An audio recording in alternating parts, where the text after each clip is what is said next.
Winter 198 AD. The city of Xiapi has been drowning for a month. On the tower above the flood, soldiers are dragging in a prisoner, tied like an animal. Look at the arms under those ropes. They have killed 2 men who called him son.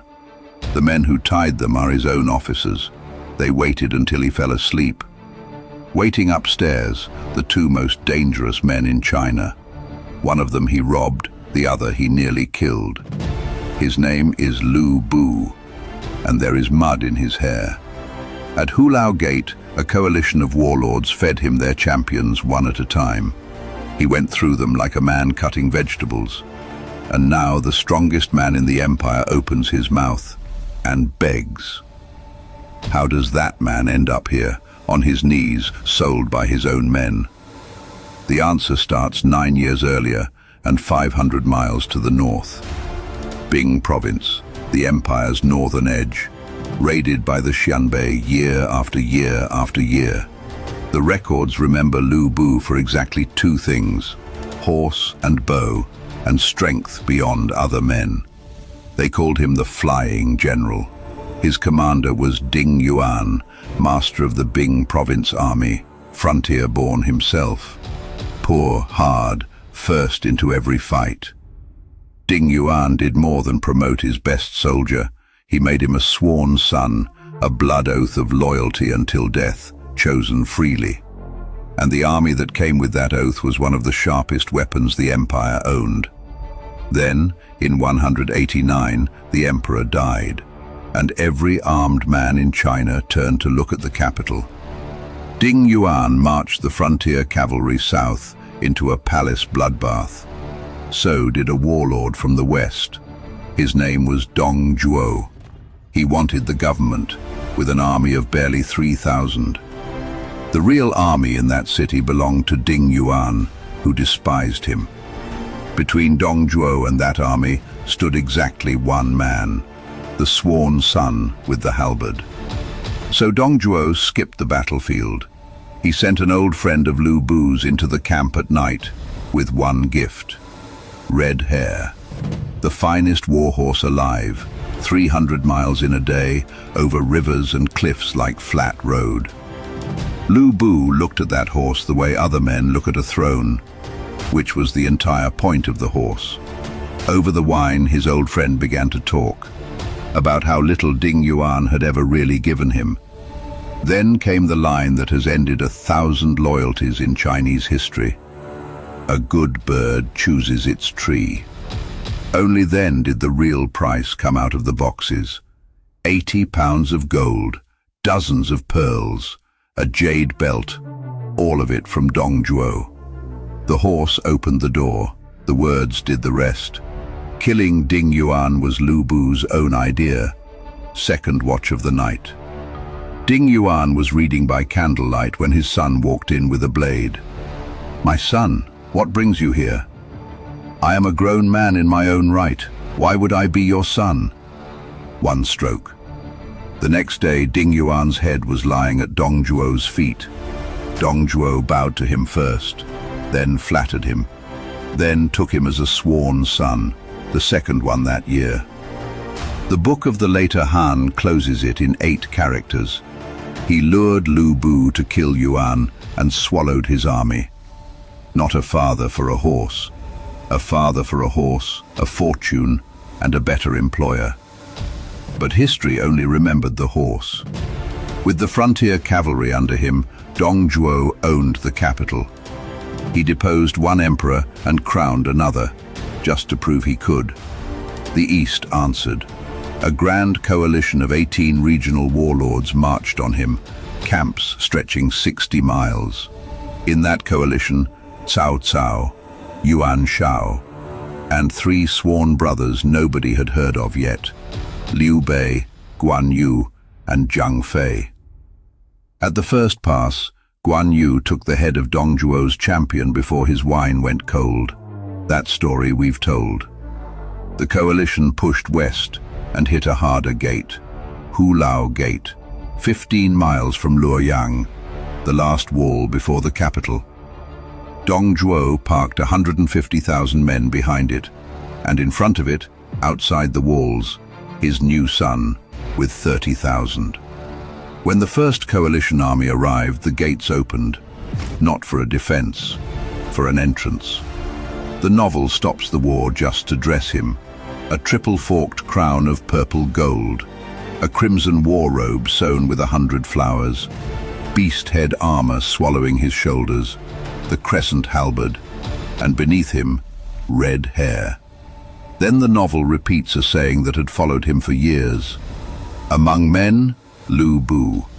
Among horses, red hair. 3,000 armored riders came off the rise behind him. The first army broke on contact. The book spends 6 characters on it, as if through empty ground. They sent their champions out one at a time. Fang Yue didn't last 5 exchanges. Mu Shun went down to the first thrust. Wu Angguo brought an iron mace. A little over 10 exchanges in, the halberd took his wrist, and the mace hit the dirt.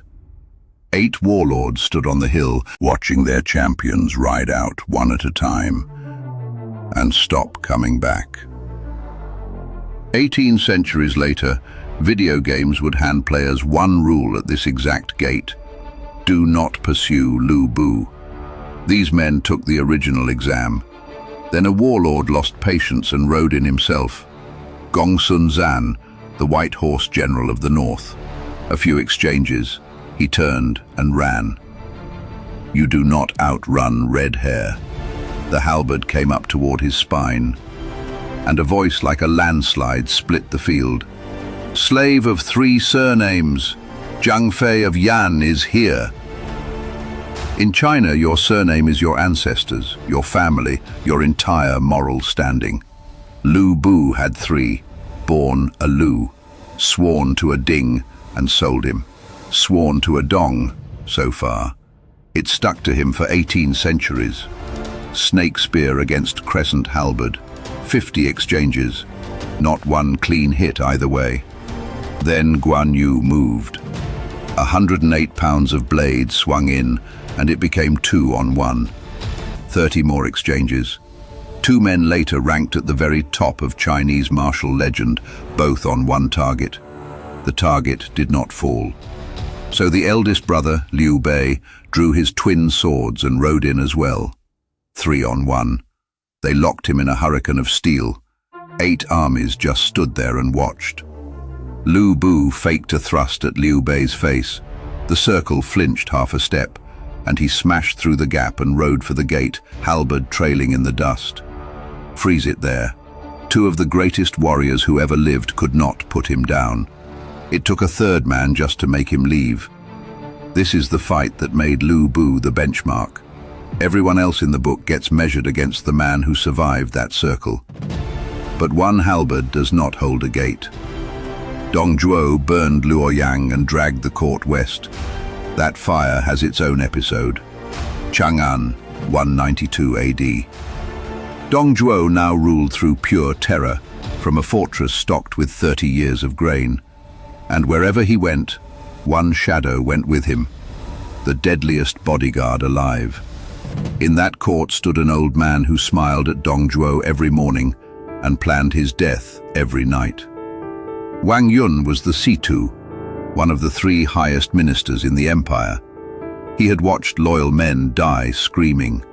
No army could reach Dongzhuo. No blade could get past his son. So Wang Yun asked a better question. How do you turn the sun? So Wang Yun reached for a weapon no army had ever tried. Not a blade, an asset. In his household lived a singer he had raised as his own daughter. Her name was Diaochan. Later ages would give her a title, the beauty who made the moon hide behind a cloud. One night, walking his garden, Wang Yun heard someone sighing alone in the dark. She wasn't crying over a man. She had watched her master carry a dying dynasty on his face, and she wanted a job. Use me, she told him. Whatever the plan needs, I will pay it. 10,000 deaths, and I will not refuse. And one of the 3 highest ministers of the Han Empire dropped to his knees in front of his own servant. What he was asking her to do had no name yet, Today you would call it a deep cover operation. One woman promised to two men, neither of whom could be killed by anything except the other one. Step 1. A gift. Not hairpins. A gold headdress set with the pearls of his own house, sent quietly to Liu Bei. Step 2. A private banquet. And halfway through it, Diaochan came out to pour the wine and held his eyes a heartbeat too long. Before the night ended, Wang Yun had promised to send her to Liu Bei as a concubine. Liu Bei rode home drunk on more than wine. Step 3, days later, another banquet. Same house, same girl. This time the guest was the father. That night, for the man who owned the empire, Diaochan danced, and the room forgot how to breathe. Dongzhuo took her home the same night. Wang Yun bowed at the gate and handed her over to the father. Liu Bei came for Wang Yun that same night with murder on his face. Wang Yun fed him a story. Your father only took the bride home to prepare the wedding. For you. Patience, General. And then the asset went to work. In Dongzhuo's chambers, she was the devoted concubine. Tender, terrified of losing her lord. In stolen glances with Liu Bei, she was the stolen bride. Eyes red, a prisoner begging to be rescued. She never missed a line. She couldn't. One slip and she died first and slowest. Dongzhuo caught one of those glances. The old wolf started watching his son. Then one morning Dongzhuo went to court, and Liu Bei went with him, on guard. Then slipped away while his father wasn't looking. In the garden of the Phoenix Pavilion, Diaochan fell into his arms, weeping. "Save me from him," she begged, then turned for the lotus pond to prove it with her life. Dongzhuo came home early. Liu Bei ran. He left the halberd leaning against the pavilion. His father picked it up and threw it at his head. The father chased his son through the garden, screaming. 3 years of loyalty ended by a woman neither of them ever really had. Dongzhuo's own advisor told him the fix. Give the girl to your son, buy his loyalty back. Dongzhuo actually agreed. The operation was about to collapse, so the operative broke it herself. She accused Liu Bei of forcing himself on her. She reached for a sword and said she would rather die than be handed to him. Dongzhuo folded instantly. When his advisor raised it again, the old wolf snapped. Would you hand your wife to Liu Bei? 18 armies could not put a crack between father and son. One woman did it in weeks, and made each of them blame the other. Wang Yun found Liu Bei at his lowest, and stopped pretending. General, your surname is Liu, his is Dong. There is no blood between you. And when he threw that halberd at your skull, was that a father's love? This time the price wasn't a horse. It was the woman, the throne's blessing, and the title of hero. Liu Bei cut his own arm and swore the oath in blood, the third oath of his life. The first 2 men were already dead. The trap used a real imperial mandate wrapped inside a false promise. The emperor was ready to abdicate. To Dongzhuo. Dongzhuo put on his best robes and rode to the palace to become a god. We've shown you this morning before, from inside the carriage. Now watch it from behind the palace gate. Inside the gates, the honor guard was not an honor guard. Blades came out. Dongzhuo went down wounded and screamed the one name that had always saved him. My son! Fengxian! Where is my son? Liu Bei stepped out from behind the guards. 4 words. An imperial decree. Kill the traitor. The same halberd that had guarded Dongzhuo for 3 years went into his throat. Father number 2. The city exploded with joy. The historical record puts it plainly. Soldiers cheered and the people sang and danced in the streets. For a few golden weeks, Liu Bei was the hero of the empire. Marquis of Wen, a title from the emperor's own hand. He had everything: the title, the woman, the gratitude of a dynasty. Then Dongzhuo's old army begged for a pardon. The court refused. A quiet advisor did the math for them. They will kill you anyway. Within weeks, the Liang province army was at the walls of Chang'an. Then inside them, the gates opened from within. Liu Bei cut his way to the green lock gate with 100 riders and shouted at the old man to jump and live. Wang Yun refused. If the dynasty survives, that is all I wanted. If it does not, I give it my body. Days later, the rebels demanded him by name. Wang Yun walked down off the gate tower himself and was killed at the foot of it. Liu Bei was already gone, 100 riders on the road and nothing behind them but the fire. Killing the first father made him rich. Killing the second made him famous. Together they made him something no warlord could afford to hire. Proven. He rode east with his horse, his halberd, and a resume no one wanted to read. Yuan Shu in the south barred his gate. Yuan Shao in the north took him in, used him, then sent assassins. The strongest arm in China, and not one lord would shake it. One man still believed a kingdom could be built on that arm. Chen Gong, the strategist. Chen Gong had once saved Cao Cao's life, then watched him butcher an innocent household on a suspicion and walked away for good. He hated Cao Cao with a scholar's patience. In Liu Bei, he found his sword. 194. Cao Cao marched east to massacre Shu province and left his own homeland wide open behind him. Chen Gong handed Liu Bei the keys. In weeks, nearly every city Cao Cao owned had changed flags, all but 3. Cao Cao force-marched home to find Liu Bei dug in at Puyang. He had beaten armies twice his size. He had never fought this man. First engagement. Liu Bei led the charge himself. Cao Cao sent 2 of his best generals at him, together. Yu Jin and Yue Jin, 2 on 1. They could not hold him. The line broke.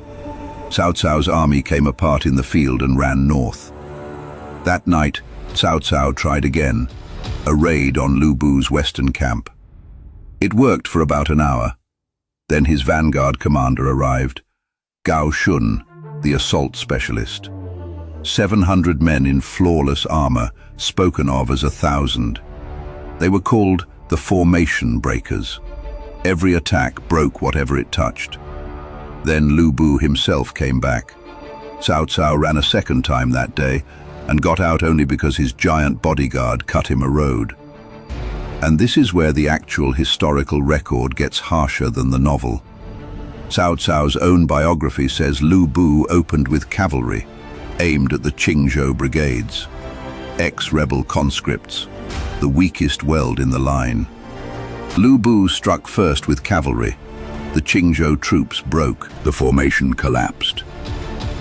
This is a man reading an enemy army for its weakest unit and hitting exactly there. That is not brute strength, that is command. The novel gave Liu Bei the halberd. History gave him something the novel never did. The 2 armies locked in place for over 100 days. Then Chen Gong set the trap that nearly ended Cao Cao for good. A wealthy family inside Puyang defected.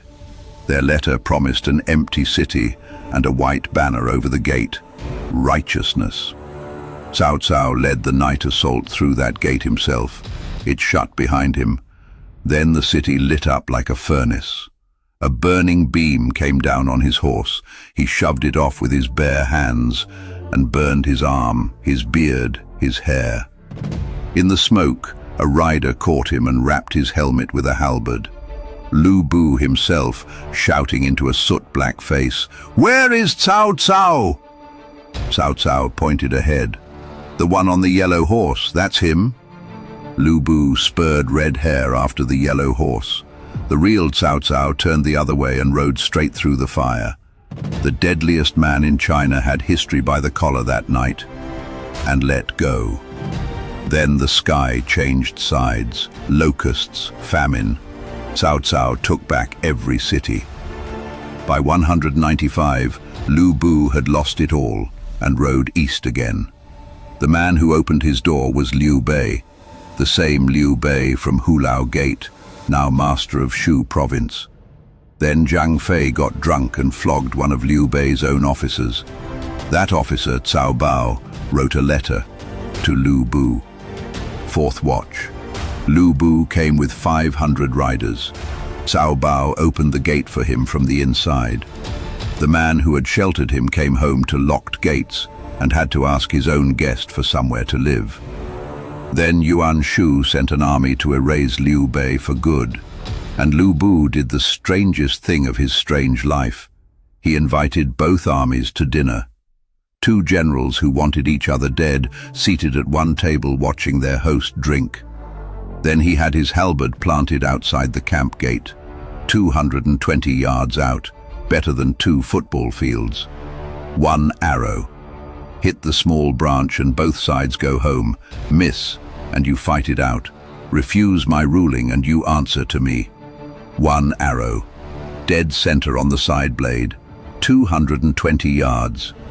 Next morning, tens of thousands packed up and went home. One arrow ended a war to save the man whose city he had stolen. That was Liu Bei. Rob you in the spring, save your life in the autumn. Nobody could plan around him. And in this world, the man nobody can plan around eventually becomes the man everybody plans against. By 198, Cao Cao held the emperor and half of northern China. That autumn he came for Xiapi in person. Chang'an begged for the one plan that could win. Take the cavalry outside the walls. I hold the city, hammer and anvil. His wife wept that the city would fall the moment he left. Diaochan begged him not to ride out. He chose the weeping. The strongest man in China locked himself behind walls, the one place strength does not matter.